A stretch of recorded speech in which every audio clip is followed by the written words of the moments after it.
Cheers. Cheers. Welcome back to another episode of the Normal to Nomad podcast. For those of you watching today on YouTube, we are wearing our sunglasses. Not because it's super sunny, but it's actually the opposite. There is a ton of snow coming down right now. It's strangely bright in here, but the lighting is better than normal because it's evenly distributed. Yeah. It's counterintuitive. It looks good, and hopefully you can see the view maybe out of our sunglasses today. But yeah, today we're going to be jumping into our relationship, something that I suppose we don't talk about too terribly often. We're going to talk about a little bit about how we met, because I know a lot of you have heard that story. Gender roles in our relationship, our views on marriage, and maybe some stories that you have not heard before. So let's dive in. You want to start with how we met? Yes. I know that we have talked about this in certain YouTube videos, so sorry if you've heard this before, but I think it's a really cute story. We were both in college. Well, I was in college. You were in my college town. You had gone to the same college, and it was the 4th of July. We were walking down the street. I think it was not quite yet fireworks. I don't know. Had we seen fireworks? I don't remember. It Doesn't was matter. All kind of blurry. We were walking down the street toward each other. I was with some girlfriends. He was with a guy friend, and I saw them and walked across the street and asked if I could blatantly flirt with them. He said yes. What? So I was like, excellent. That was Sparks it? flew. Fireworks happened. I feel like we've told this story so many times that it's lost its kind of charm, even though it's a really charming story. So charming. And I was so eloquent with my words. And I went back, I guess with one of my girlfriends, to your friend's house, Ryan Moore, and I don't know, I guess we hung out, and as we were leaving, Barron surprise kissed me on the lips right as we were walking out the door, and I was pretty drunk. I was really drunk. And I walked right into the door frame instead of out the door, like hit my head on the door frame. That's when I knew we were meant to be. Yeah. Terrible. God. So embarrassing. At the time. Now it's I don't even know hilarious. that I noticed it. I bet that you did. I bet I did. Yeah. I thought you were so exotic because you had like all these like rings and stuff on, and like your, I don't know, earrings and Nose some ring crazy gauges. outfit, and your name was Elsa, so I was like, whoa, she's not from these parts. Turns out she was from these parts, and it was all an act.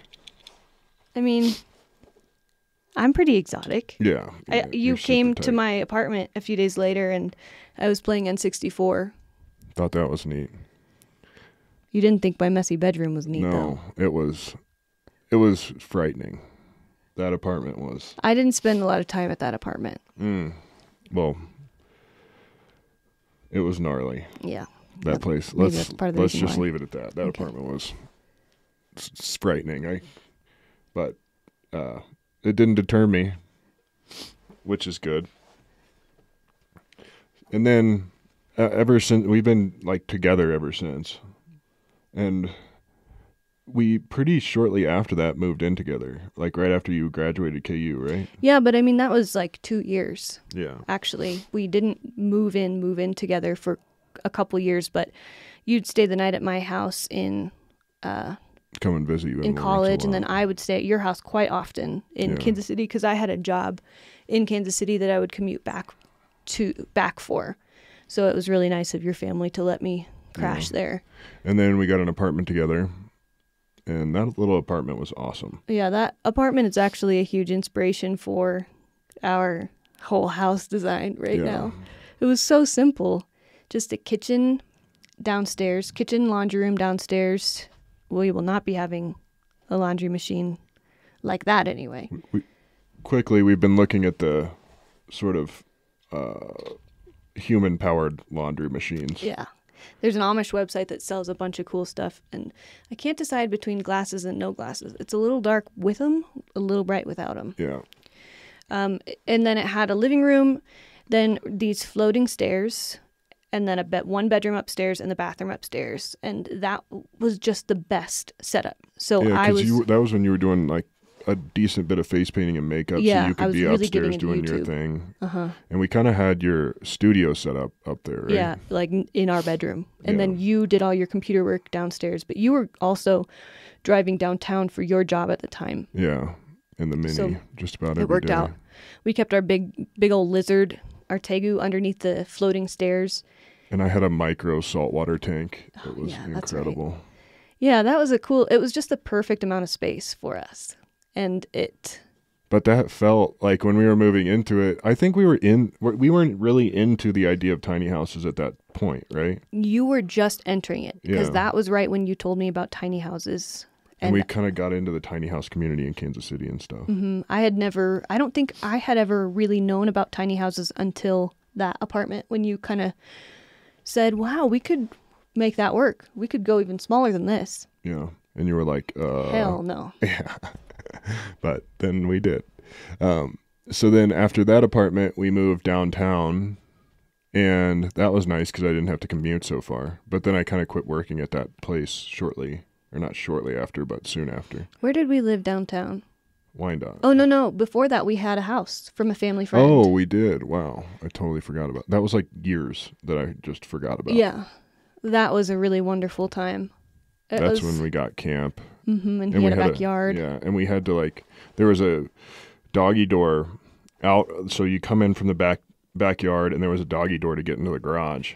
And we had to leave like a 25-foot rope on camp in the backyard so that we could catch him because he was such a problem.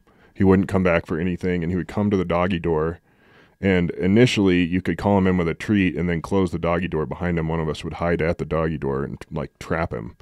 And then he caught on to that. So then he would come in and just poke his head into the doggy door. And eventually got to the point where he would punch the doggy door and listen to see if we were near the door before he would come in. That was so frustrating. And our fence wasn't camp proof enough to leave him out overnight. He got out a couple times, I think. And that's the absolute worst, when you go out looking for him in the backyard and realize that he's not there. Yeah, it's terrifying. But that was a really fun way we went from our first apartment, which I felt really cool moving in. I'd never moved into an apartment with a guy before. So I don't know, it was kind of a big deal. But we knew going into it, we have been very serious from the start of our relationship. So it wasn't a big surprise for me to know that we'd be moving in together, but it was also kind of one of those things that solidified our relationship a little bit. And thinking back, that house was really nice, but I almost liked the apartment more. Like, the house was a little bit bigger and the backyard was awesome, but if I could have had the apartment on that yard, I think I would have chosen the apartment. Yeah. It was, I don't know, it was a nice little setup. Less to take care of. The house had kitchen, living room, 2 bedrooms, 1 bathroom, and then a basement where I did all my body paint and stuff. And we turned the second bedroom into a computer place. And then Alec actually moved in with us for a little bit. That was fun. So then we moved to the Wyandotte house, which was Westport area in Kansas City, kind of close to downtown.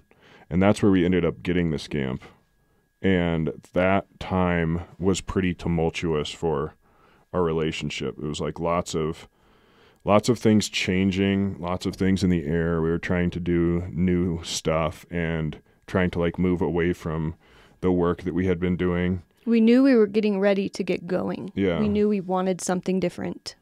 There was a lot of change in the air. And you had been kind of traveling a lot around that time. We had a new big friend group. Yeah. So that introduced us to a lot of different things. I went and did a couple ayahuasca ceremonies and just went through a lot of big transformations. It was a big, big year. That was 2016. So then we were working on the scamp, or I was working on the scamp, and you were in Thailand? In Vietnam. Vietnam, okay. And then when you got back, the day that you got back, we moved into the scamp. But we moved into the scamp and went over to a friend's house. But we had to while you were out of town, I was getting ready to move, packing up all of our stuff and cleaning the house and everything. And then we got the scamp and left hours after you got home. So that was intense. That was.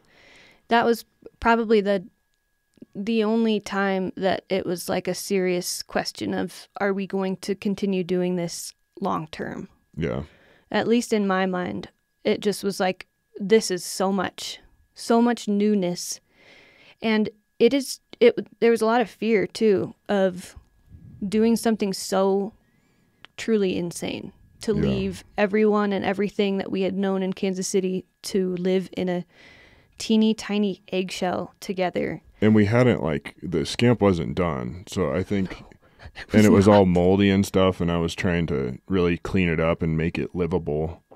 And Elsa and I kind of had different perspectives on what livable was, because I was like super happy with it. If you can breathe inside and we can stay warm, we're good. Yeah. And I wanted it to be done. I wanted to have like cabinet doors and drawers, and I wanted it to look like a finished camper. And especially for YouTube, because we knew we were going to be putting it on YouTube soon after that.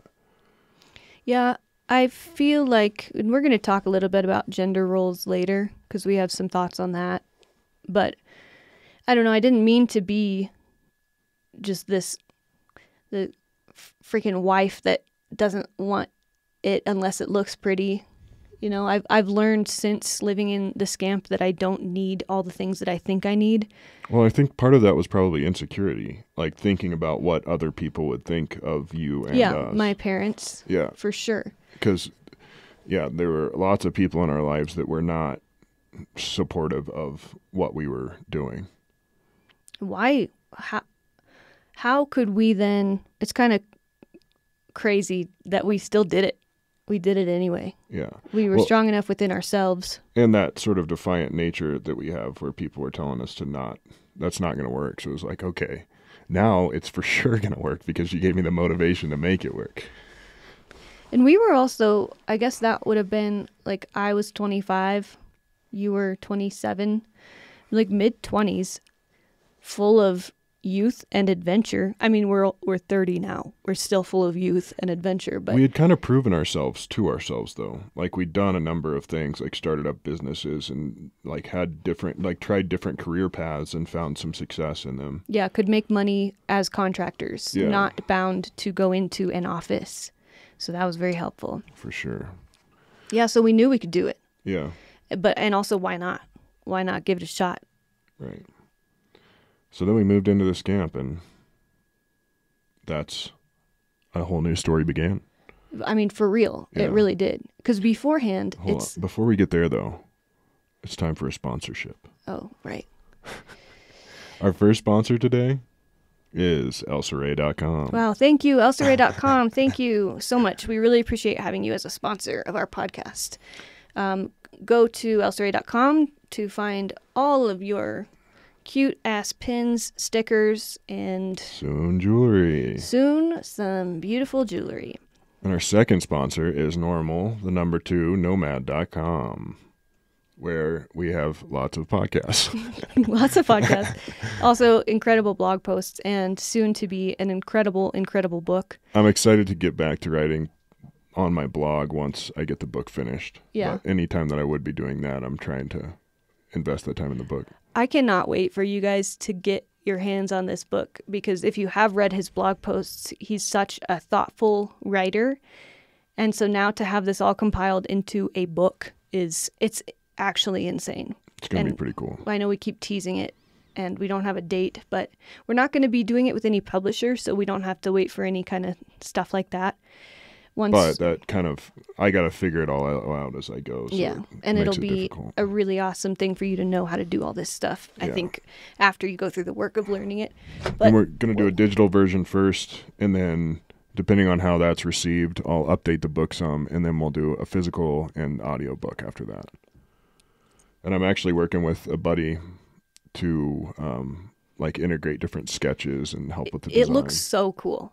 It not only reads so well, but now it's starting to just really look so cool. And this duo here of him and Alec, they have done a lot of web work in the past. I think we talked about branding Alec, and everything. Yeah, else. In the last podcast. So this tag team of you two, it's going to be incredible. And it's the first project that we've worked on together in a long time. So It's amazing his eye for design, because I know good design when I see it, but it's hard for me to like make it happen. So I'll get like partway there, and then he just makes these minor, well, what looks like minor, but it makes a world of difference tweaks, and then it's like perfect.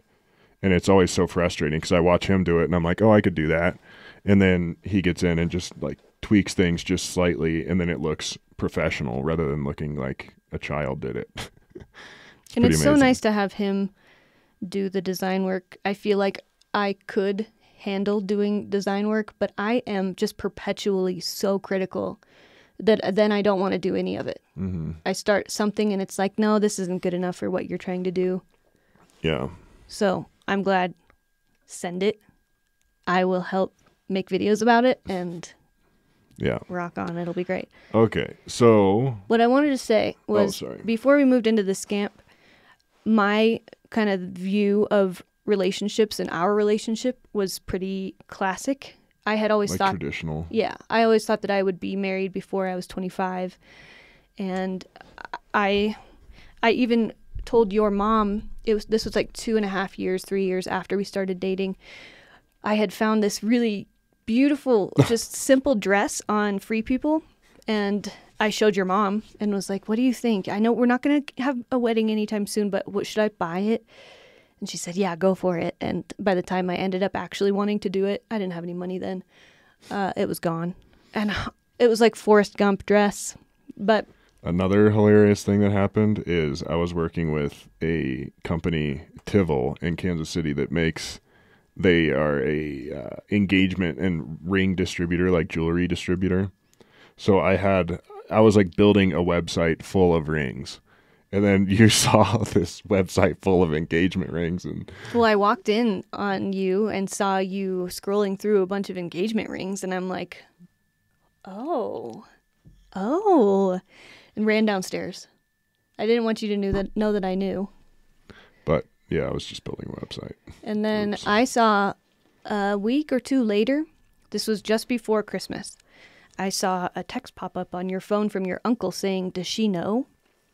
And I thought, and I didn't want to like go into your phone and read anymore because I wanted it to be a surprise. So I didn't, that was all that I saw, all that I knew.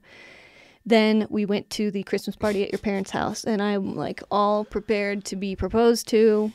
And his uncle was actually coming as a surprise to the surprise party. Like and I'm the only person that he told that he was coming into town. so he was his surprising mom, the rest of my family. she did not know. Yeah.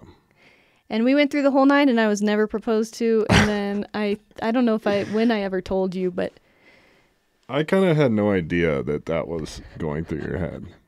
well, and I didn't want to have any idea. I wanted it to be a surprise because that's what I've always just kind of dreamt of. Is that's what happens in movies? Is you get proposed to, and it's a super surprise, and it's you bring your hands to your mouth and you start crying, and it's just such a beautiful, sweet moment. But then I just realized more and more as I was with Barron just became an adult, that you usually talk about if you want to be married.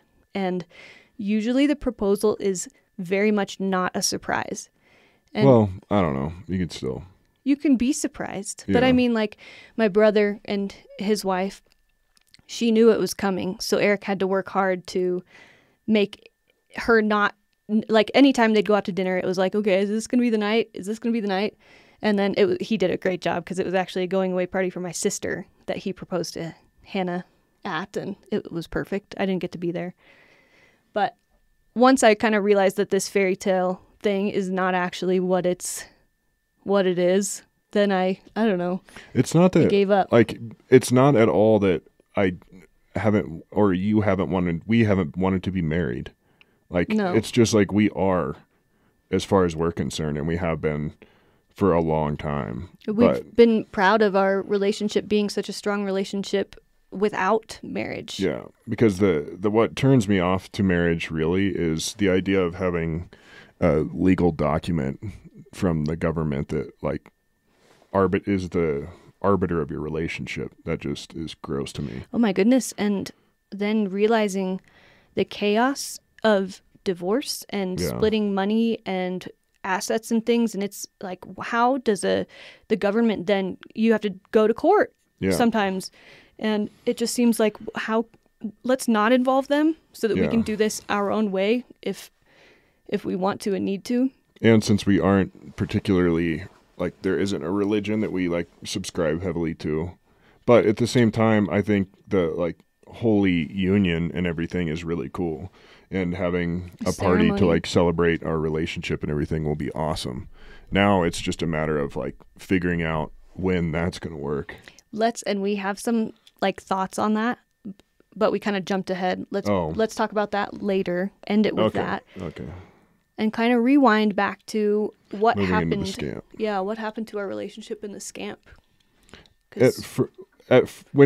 So before moving into the scamp, it was really difficult because we didn't have a ton of money. I had stopped working with the company that I was working with. So I had to, like, scrounge for clients and stuff at the time. And I was trying to get the scamp done at the same time. So that was just difficult. And then we moved into the scamp at Chelsea and Duron's. And that kind of, like, gave us some grace. Yeah, it did. It was a wonderful opportunity to kind of be in between and learn how to do this. Also see if it was possible with a house that had a bathroom and friends who were supportive. But then at that point, I was trying to get the Mini all ready because the Mini had been sitting out at our last house because the starter had gone out and I didn't have any money to fix it. So I got the starter fixed and a number of other things, and then had to install the hitch and do the wiring harness and everything. And then, like, a couple days before we hit the road, we took a test drive for the first time because it took forever to get all the parts and all that. So and that was pretty cool that you did all that yourself too. Yeah. I thought that was awesome. Yeah. Instead of taking it in somewhere, you just learned how to do it yourself. And that was a very, very much foreshadowing for the whole rest of the time we were in the scamp. Yeah, I was amazed at how well that actually worked. So then we blasted off, and that was really fun. Like, that was just it was intense, like a level of intensity that I wasn't used to, but it was, I don't know, really exciting. It was just, it felt like we had escaped. Yeah. Not that we had anything terrible that we were leaving behind. We had really awesome community and opportunities in Kansas City and all of our family in Kansas City, but we knew we wanted something different. We wanted to get out of that kind of daily ritual of work, sleep. Yeah. And then, I mean, a lot of it was super desperate, though. Like, it wasn't just fun. Honestly, like, the majority of it wasn't that fun. It was just, like, dealing with a lot of stress. It was so scary to not have the same type of income stream as I did in Kansas City. It was so scary also to just go live a day without working, because when you don't have as many expenses, you don't have to pay for so much. So you don't need to bring in as much money, which means you don't have to work so much. Unless you want to work and build up a savings, but like a lot of days, even if we wanted to work, like especially me, since I was still doing client work, it was like I want to work and I need money, but I can't really do anything. We didn't have a Wi-Fi hotspot. Right. Very little solar power. That's why we spent so much time at coffee shops, which was really fun. That was so much fun, but it was in retrospect. Yeah. But in the moment, it was pretty intense. It was stressful to learn how to do something completely different, and to just, Barron was very much a support for me to know that it's okay to just be. I don't have to hustle. We're doing something very different. You're fine. Well, and even if you, like, sometimes it would be nice if we could have hustled, but there was nothing to, like, hustle for, you know? So we had to just relax or do things around the scamp without internet or whatever. And that was just a wild thing to adjust to. We had some arguments, just like any other, I mean, we have arguments. But it sort of was, we were going through so much newness that the challenges were, and the fights, I think, were a little extra hard, but neither of us wanted to give up and go back to what we were doing and what we left. So it was like, we're going to stick this out and figure out how to do this. We learned how to kind of separate tasks over time and figure out the things that Barron was good at and the things that I was good at. And then we kind of developed these systems that helped everything, all the stressful times of moving, finding new places, unpacking, all of that, made those types of things a lot more fluid once we figured out how to kind of separate the roles. There was a mindset shift there where it wasn't like up to that point we were in a relationship, and then the scamp kind of taught us how to be a team and how to really work together. Mm-hmm. And in those like lifestyle oriented things, there was a lot of like delineating what I should do or what I can do and what you can do. And then even in work as well, it was like trying to figure out how to work together for making videos and everything was difficult too. I had never, when I was doing my body paint and stuff, you couldn't be anywhere even close to me filming my voiceover. Yeah. I couldn't have anyone hear me. It was a very private thing. Like I'd have to have headphones on upstairs. And so doing voiceovers then when we're in this tiny little trailer, it was kind of, okay, you got to go, Barron. Right. Initially, I would just go walk for an hour or something. And then now it's so easy to do that stuff together. But also sometimes, like, if we need it, it's just easier to separate. Yeah. Because it helps you be a little bit more. Well, what was difficult for me, though, in learning to work together was that you are pretty stubborn. Like, you have an idea, and if it's not your idea, then sometimes you're not super interested in it. And that was hard to figure out. And it's not that, like, nothing's bad. You're just so creative that you you have a vision and want that kind of control. So I really had to learn to play support for that, you know? I don't think I said anything wrong or mean. No, but I also don't think that I have to have ultimate control. I feel like I give up a lot of control a lot of times when working on group stuff, which is so rare because I just can't. No, but it's not a bad thing. It was just like a dynamic that we had to figure out. Like I don't like the idea of being a controlling person. You're not you're hardly controlling. You're just stubborn. It's not that you're necessarily trying to control it. You just want your idea to win. I can tell my face is getting red out of embarrassment. It's not bad because that is how you execute on your creative vision, you know, because you see it. And I hadn't made videos in the past. So then trying to figure out how what I'm thinking and doing would integrate into your vision was pretty difficult. And figuring out, like, even still, it's like when I'm shooting something, I don't know what's going on in your head or what you filmed so far. I see the video in my head before I even have filmed it. And I don't know a lot of times what you have filmed. So then I'm like, okay, how can I augment this? Or how can I add to it? Or like what shot would make sense? And it's just hard to know exactly what is useful. You can't read my mind? Well, I do pretty well at it, but not in totality, no. Well, that's too bad.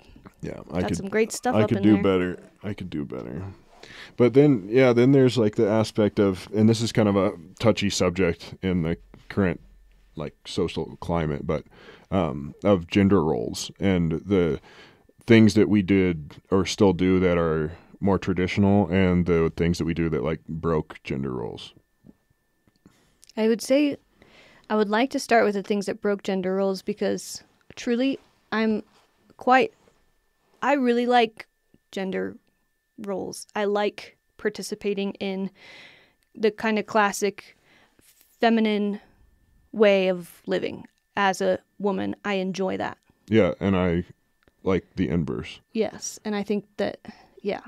But the ways that we kind of break... But that's not to say that anybody else should be forced to do that. No, everybody can do whatever they want. Yeah. But like we've tried all kinds of things and this is what works for us. I think that in our male to female partnership, I really love having the freedom to be able to sometimes take on more masculine things. I really enjoy going out and being part of the hunt and stuff. I wanted to do it more, and I hope that I can do it more in the future. But I also really I care about the after process of tanning hides and making stuff out of the hides and cooking the food. And I think that all is, I care a lot more about that. And I love that you care about the hunting side of things, like the very classic traditional male, female gender roles like of like ancestral. Yeah. Yeah. I think that's cool. But you give me all the freedom in the world to, like the money, because this has been my YouTube channel from the beginning. It was only mine with body paint, and then it became ours. But the money still comes to my bank account. And this is very much our main source of income. So Barron is always, like, he's never had an ego thing of the money coming into my account versus his. And you also don't have an ego thing. You have a very much frustration, but you keep all of the shit together. You keep you're so good at being both maternal and paternal. Well, thanks. But with the money thing too, I've never been motivated by money. Like once I have enough money to be relatively comfortable, which doesn't take a lot for me, then it's like I read I think it was Think and Grow Rich or one of the Tony Robbins books, but he talked about self-limiting beliefs. And one of mine is that money corrupts. But to remedy that, the idea is that the money is better in my hands because I'll be a better steward of it than someone who is super greedy. So that's kind of how I cognitively remedy that. But I've almost been make it okay that you have money. Yeah, but I've almost been averse to making more money from especially working with clients and stuff. It's if they were paying me more, I'd kind of feel bad, when the work was worth far more from a value perspective than what I was getting paid. But I've always had a strange relationship like that with money. And I am afraid of money, and I feel like if I don't have it, I'm afraid. Mm-hmm. So it's kind of an interesting, also not very healthy relationship with money. Yeah, but it makes you more comfortable to be able to pop open your bank account and be like, oh, we're good. Whereas doesn't really. Oh my God! Or not, as long as we just have enough. Or not check my bank account. No, the other day at the grocery store, because you keep most money in a savings account, right? Yes, so that I don't see it and only spend what's in my checking. I keep very little, tops $1,000 in my checking at any given time. So we've been on a little stone buying spree. And we went to the grocery store, and Elsa, I have them all sitting right in front of me because Yeah. I love them so much. And Elsa's trying to check out, and it's card declined. She's like, what? I have plenty of money. But she'd cleared out her checking account by buying a bunch of turquoise. Okay, no, it was 1/10 of my bank account was spent on turquoise. It was all this metal, and this is all so expensive. Yeah. These are you'll see them in the next video, but 2 of the rings that I just made this week. They're pretty awesome. I'm in full support because I think your jewelry making is incredible. And it's unbelievable that what you've done. Your first 2 rings people would buy them, and that's crazy. Well, thank you. They're not for sale. I need more practice. So we were talking about gender roles and the sort of, I guess, I don't necessarily... There are lots of masculine things I'm interested in, but then from a relationship with friends and stuff perspective, I feel like you could say that's almost more feminine. Mm-hmm. People have told you before too that you are very good with women. Maybe it's because you're so attractive. Ugh. Stop. But he's very good at being a brother to women, whereas to all of our sometimes friends and stuff. Yeah, and I don't believe that my friends feel like you ever hit on them. It's never a creepy thing, but more of a very much you can just understand women. And I feel like it's partially because you've had such a great relationship with your mom. Yeah.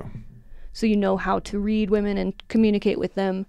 And my grandparents. I spent a lot of time talking to my grandmas, and my great-grandma was my most inspiring person ever, So just sitting and talking to her all the time maybe helped me to understand females a little bit better. I don't know. But then also from like a nurturing perspective, like when with camp, there are lots of times where, I don't know, I feel like more maternal in that, you know? And he doesn't let me be maternal. He doesn't want to have anything to do with me. Whatever. I feel like it's always because I've tried too hard to pet him. Like you love him too much. Yes, and he hates it. Yeah. He doesn't want that. And you just give him space. So then he always sits with you. Yeah, because I try not to bother him. But I'm excited for when we do have kids. I think we'll be good at that. And I think... Like I'll be able to take some of the responsibility that I think isn't typical. We would really love to... I mean, of course, breastfeeding is going to be a huge, important thing, but I want to make sure to get that thing on a bottle so that Barron can be as much a part of the process as anything. And for you to be able to take the baby, walk around, do walks and stuff, and leave the baby like with my parents or whatever too. I want, and I know that you can't ever really like plan for it. You don't know how it's going to be, but I want it to be very much like a tag team, not my baby and you support me, but we are growing this baby together kind of thing. Yeah, totally. If only I could have boobs. The baby and do the whole thing, but yes, maybe Sleep someday will be interesting. And then I don't know, as far as like more traditional gender role things, like honestly hunting was just getting into that this year felt really good to get like a bounty and then fill our freezer.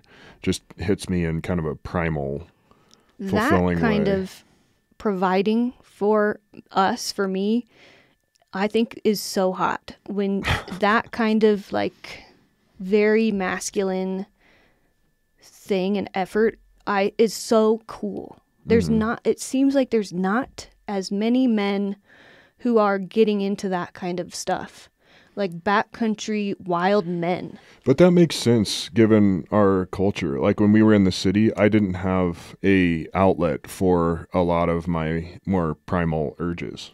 So in that, our sort of, we were almost not like we're always equal, but we were more equal in our distribution of what would be one gender role and another. Yeah, we were both working. We were both making our own food because we didn't know how to cook. So everything was like there wasn't any divergence there, which is fine too. But because a lot of people want that. A lot of women want to be treated more like men in the workplace and all that, and that definitely makes sense. Yeah. But then in this, to kind of fall back into more traditional patterns has been interesting, and it feels like okay. Like I fix all the things and keep everything running and take care of the tools and sharpen our knives and all that. And like you do more artistic, like feminine things and cook and stuff. I keep sitting over here like, what am I good for? Well, like if you can be the mom and the dad, what am I doing here? A big thing that you do that is edit the videos, and you spend loads of time on that. And like that's a lot of what I do is just support you in that, so that you can just like go full edit mode and not think about anything else. That one quote or saying that you keep me safe, I keep you wild, I think can be used for our relationship for sure. Like running off to do ayahuasca, and I like to go visit friends sometimes. I haven't in a minute with the state of the world and stuff. But that was another thing with ayahuasca when we had an experience together, was seeing your divine feminine, like just in its truest, like most confident form was awesome. Like you just like dancing with your hands and stuff was just like, oh my God, she's so cool. It's so pretty. But yeah, that was really neat and illuminating. Mm-hmm. Yeah, it was way more fun to do that ceremony together. Mm-hmm. Yeah, we learned a ton. That would probably be like a worthwhile podcast of its own. Yes. I'm not afraid to talk about it anymore. We used to mention it on our live streams, But now with psychedelic compounds being studied for the use of PTSD and therapy and all that, I'm more confident to talk about how it's really helped us. Yeah. Changed our lives for the better. And I think a lot of people that react adversely to it see it as something that challenges traditional or modern religion, but I don't think that necessarily needs to be the case at all. I think it can bring you closer to God, however you define God. Mm-hmm. Preach. But yeah, that'll be maybe a soon podcast if y'all are interested in it. So we hit on working as a team. Should we go into the most fun subject? I suppose so. Yeah, and this is the one that impacts us the most. Yeah, and it could be a podcast of its own, and maybe we'll glance over it, and then we can. Yeah, I wanted to talk about this as a podcast or any type of content forever. Is my period, because this is something that impacts us constantly. Can we start by talking about it like practically? Like what a period is, what PMS is, how frequently periods happen, and ovulation. Just so that we're like all on the same page. Because I feel like a lot of dudes, me included until a few years ago, are totally in the dark. Yes, which should not be the case because half of us on this planet are women. So if men could also understand what was going on, it would make all of us work together as a team so much more effectively. And if we could not be embarrassed about it and just talk about it. Yeah, it is too bad. I could have learned this all so much sooner if it wasn't such a taboo topic. But we'll dive in quick into the fundamentals of it and then how we've handled it and how it's influenced us. Women have a period once a month, every 28-ish days. Ovulation happens in between that, right in the middle. And what does ovulation mean? Your egg drops, and there's when like you can get pregnant. I'm sorry. No, I want you to. No, I just am like filling in because you say your egg drops, and I thought you were just going to leave it at that. So if someone was naive, I would love to hear you explain what a period is. I don't know anything. Okay. I'm not trying to interrupt. I just wanted to clarify that that's what happens then. You go through ovulation around day 14 of your cycle. The cycle starts on day 1 of your period, when like bleeding. Day 1, that's the start of your cycle. That's when you start your period. 14 days after that, you ovulate. And there's only a 6-day window-ish that you can get pregnant. So this idea that you can get pregnant anytime you have sex that we were taught in school, I didn't learn that was not the case until like 5 years ago. It's so embarrassing. It's absolutely so embarrassing. I just thought that sex means pregnant. But that's not the case. So then if you get pregnant, if you have sex and the egg is fertilized by the sperm during ovulation, 2 weeks later you will either start growing a fetus or you will have a period again and the cycle starts over. And most commonly it seems that women have PMS about a week before their period. It's not on their period, but usually it's before. And that was something that was totally new to me. Like, I thought that PMS happened while you were on your period. So then you're like, you must be on your period. Right. But it's not that easy. And sometimes, like, once you get your period, then it's like, oh, now emotions are settled again. And the PMS happens because of an imbalance of hormones and the shifting of hormones. Because you're going from, in certain periods of time, more high estrogen, certain periods of time, higher progesterone. Your hormones are constantly fluctuating. So I felt like I got off birth control right before we moved into this camp, like 6 months before. Because of an experience you had primarily, right? Well, yeah, because I went and did my first ayahuasca ceremony and I learned some things, and that was the last time I ever took hormonal birth control. I didn't want to influence my hormones synthetically anymore after that. It's like a really, yeah, that can be its own podcast, yeah. I suppose. I don't mean to like give you little tidbits and then just not tell the full story, but it needs a whole story. Yeah. I stopped taking it, and I'd taken it for about 8 years, just under the assumption that if you have sex, you will get pregnant. So I had to really kind of figure out what my period looked like after that. because you're not really having a real period when you take the birth control pill. Even if you start bleeding during that week-long period, that's not a real period. So I had to learn how to have a period.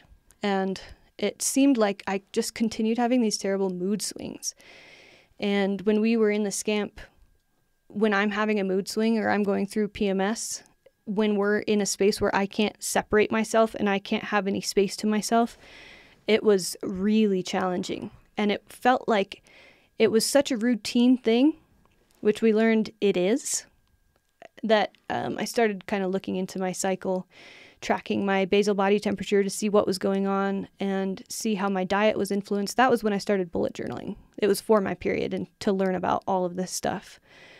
That was a good, awesome way to keep track of it.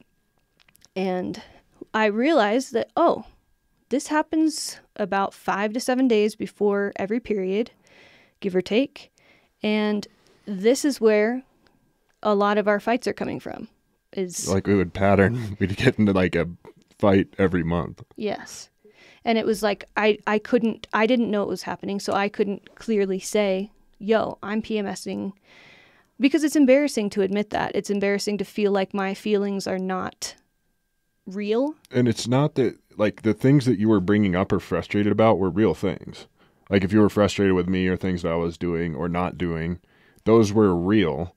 They were just, like, bubbled up to the surface more, you know? So then it's to say that you were PMSing, so everything that you were frustrated about is not real, I think is pretty naive. Well, yeah, you're right, because it is real. You're just a lot more sensitive at that time. So once I was able to then realize that that's what was happening and that was what was causing my kind of mood shifts, then I started kind of explaining that to Barron, that that's, okay, so this is what's happening, okay? So I don't know. It was still felt really taboo to talk about, to admit. But then once we kind of got into that together, he gave me the space and the freedom to say, okay, just let me know when you are feeling like this. Let me know at where you're at in your cycle so that I don't take this personally, so that I know when you're being weird, it's not because I'm doing something wrong. It's more so because you are at a different, like, hormonal state that is making you take things a lot more emotionally sometimes. Because, like, I can't help but try to help. Like, it's almost pathological sometimes. It's like, if something is wrong in our relationship or, like, something is up and I can, like, see it on your face, I can't just be like, oh, well, Elsa's mad, you know? I have to, like, figure out what's going on and try to remedy it, because it'll just, like, eat at me otherwise. So to know that, like, it's not something I'm doing, you're just, like, in a funk for a minute, and maybe I should, like, get you some ice cream in space, you know? Mm-hmm. Then we also knowing had that to, is good. We agreed without kind of saying it. And this is all the working as a team thing. We were kind of figuring all this out as we realized that we have to be a team to make a strong relationship work. But we had to kind of agree that when Barron would ask where I'm at in my cycle, it's not like, it's like the movie thing where you must be on your period. It's totally a kind of like a slur almost toward women. But I had to agree, or we had to know, both of us, that when he asks that, it's because he's really truly trying to figure out where I'm at and what's happening so that he can help or like leave me alone. It's still like, there's no good way to ask. No. Like, when in the heat of the moment, like I gotta wait for everything to, like, cool off and then be like, hey, where are you at? Because I can't make sense of this argument that we're in or whatever. But figuring out how the best is to, like, if I'm sure there are apps, but, like, when I preemptively know, like, hey, these next few days, like, if you know that, like, hey, I'm probably going to have a tough cycle because X or Y. So for the next few days, like, take it easy on me. Then it's like, okay. When it's preemptive, it's a lot easier to interface with. When it, like, bubbles up and we're already in an intense fight and I'm like, are you, like, PMSing or what? Then it's like, that doesn't work super well, because then you're offended by it whether it's true or not. It's like, no, my feelings are real, you know? Yeah, it's been something that we've really worked through together, very much together. And Barron has taken in all the information that I have absorbed on my own, because it's something that not only impacts me, but it very directly impacts him as well. Periods impact everybody. So if we could all kind of learn how they work, it might make things a lot easier for people. But and it learn how to took time. tackle them together. And, Yeah, like, but it work took through time them. to break the cultural kind of ways of viewing periods and how to talk about them and stuff. It seems like, too, with hormonal birth control, we didn't really ever know, like, there was no predicting that, really. And I think, like, a lot of women don't have PMS, and, like, maybe they don't. Or maybe, like, when you miss a dose or something, then that could jack you up, too. So it's like, Jack it's me really, up. yeah, it's really volatile. I know that happened to you. Like, you could say what was going on, and I don't know, you could kind of put it together afterward. It was pretty severe, my experience on birth control, but I didn't know that there was another way around it. I thought that was the only way to not get pregnant. Yeah, sex ed could be a lot better in school. It could be more honest. I remember when I was in, like, should I tell this story? I don't know if it was like late elementary school or early middle school. They were talking about, like, how the sperm and the egg get together. And I'm like, spill the beans. Like, how does that happen? And the teachers were just, like, beating around it. And it's like, well, I have an inkling of how this would work, but they just wouldn't answer the question. And so I tried to ask it, like, raising my hand, and they just kind of were like, yeah, we'll get to that in the next segment. And I'm like, well, how are we not going to talk about the punchline here? It's kind of like not teaching taxes in school. Yeah. These are very important, big things in life that you have to just kind of figure out once you get older. Seems like I don't know, I'd be better off learning about how my cycle and sex organs work when I'm young before I get into it than learning about the periodic table. I don't know. It's kind of fun to learn about that, but... Well, I don't know. There are lots of useless things from my perspective that we learned, but... For sure. Are we good there? And maybe we can... Yeah, I if you think guys so. are interested, hit us with more questions on that topic, and maybe we can dive into it more on a later podcast. Yeah, I'm sitting here talking about how it needs to be more open and free and people need to learn more about it, but then I'm also at the same time afraid that it's too much to dive into, that it's, I don't want to turn anybody off by talking about it. So if you're turned off by it, then that's okay. Hope that's enough. But back to the marriage thing. We have some, I mean, not, okay, again, we've been married for forever. We have been a union for years. Like, now, I think we have a stronger relationship between us than just about anybody that I know.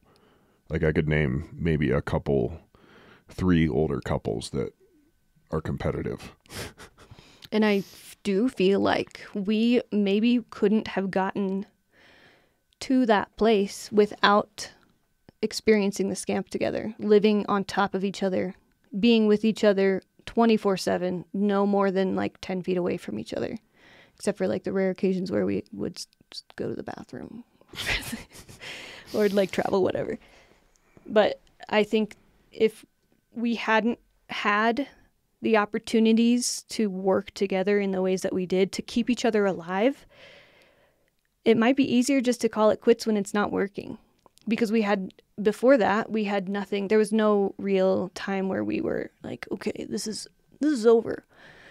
But now we've worked for something together. We've worked so hard for it that I don't know, to just give up. That would just be stupid. Yeah. Like, there's no... But I guess what I was saying is before the scamp, when we were in the Yeah. city, it was like, well, there's other fish in the sea. Yeah. Not that ever crossed our minds. Neither of us have ever done Tinder either. Tinder became a thing after we started dating. Never got to play Tinder. I played it for friends a couple times. Oh, yeah? Huh. I've never even seen it. Oh, you're so loyal.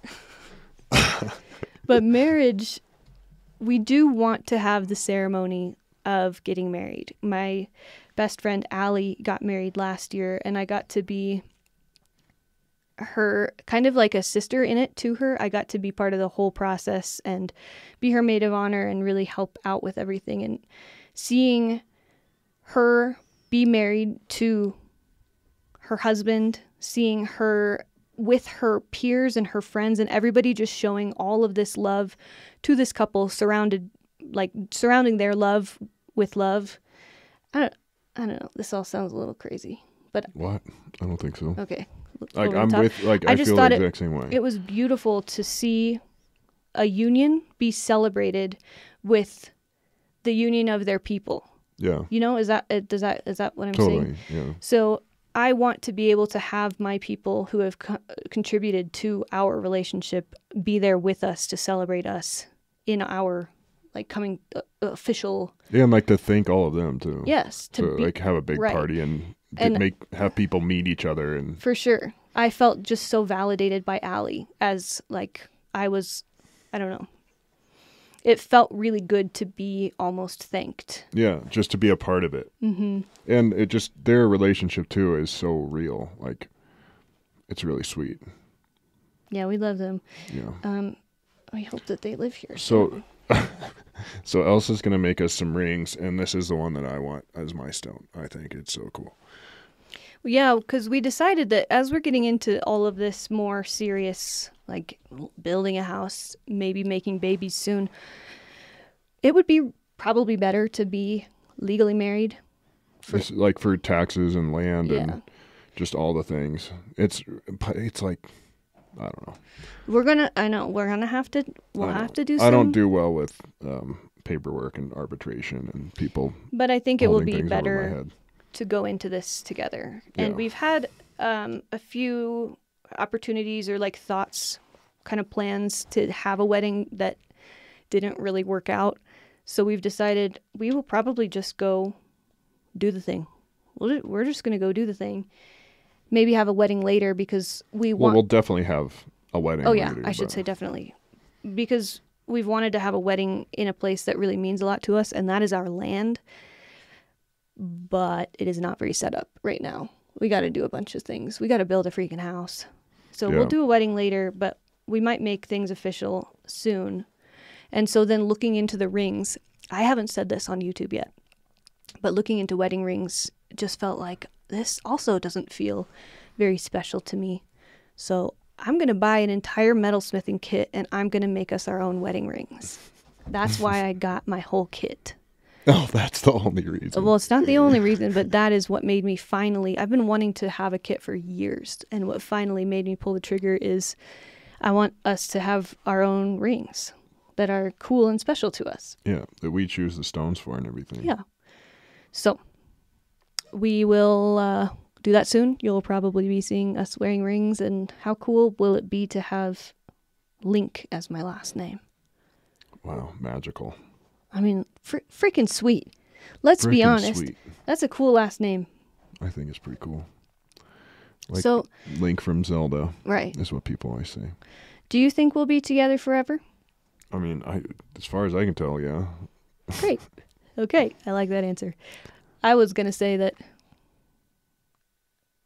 in order to be together forever, we will just need to continue working in the same way that we have, especially these last 5 years. Yeah. Of if there's an issue, we both have to be willing to kind of drop our egos and make things work. Yeah. If only I am feeling like you need to change, you're the only one that needs to change, we will get nowhere. And vice versa. We both have to put in the same amount of effort to make things work smoothly and work together. Yeah. I would say that it would be something that I would tell other people. Maybe if things aren't working out, that's what has worked well for us. Yeah. We got to mutually adapt. The whole window is covered in snow. Yeah, we can't see out anymore. It's pretty neat. Well, I hope that was an interesting podcast. A little bit all over the place. A little bit. If you have any thoughts on podcast topics, we love hearing them. Last week we answered a podcast topic comment that somebody suggested. And if you see comments in the like YouTube comments, read a couple of them and give a thumbs up to whichever ones are close to yours. And then if there's nothing close to your idea, then throw up a new one. But if we could get like the most interesting ones upvoted, that would be really useful because we could kind of sort through. I mean, I suppose that's subjective. If you think it's interesting, thumbs it up. Yeah. But also just leave a comment and say hi. You don't even have to like tell us what you want to hear. Just comment. Totally. Because this has been pretty fun, this whole podcast thing. And there is a very obvious dedicated group of you who continues to come back to these, and we see you. We really appreciate you. And we thank you. And if you are a listener that's only listening on your favorite podcast app, it would be so helpful for you to give us a 5-star rating and leave a nice review if you'd like. Yeah, the text reviews help people too, just to find it and then see what it's all about. So that would be wonderful if you could do that and share it with a friend. If you think they would like it, don't share it with people that won't like it. Thanks again to our sponsors. You are really one of a kind. ElsaRae.com and normaltonomad.com. Okay, we should probably stop. Okay, I'm losing it. Okay, thanks for listening and watching. Bye. Bye.